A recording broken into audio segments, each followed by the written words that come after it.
యేసుదేవుని ఆశ్రయించుమా సోదరా సోదరీ క్షణమే విశ్వసించుమా తండ్రిని వేడుమా గొప్ప కార్యాలు జరుగును నీ ఎదుటే స్వస్థత లేక సహాయము లేక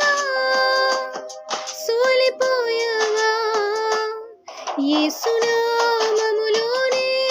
స్వస్థత యేసు కృపలోనే భద్రత యేసు రక్తములోనే విమోచన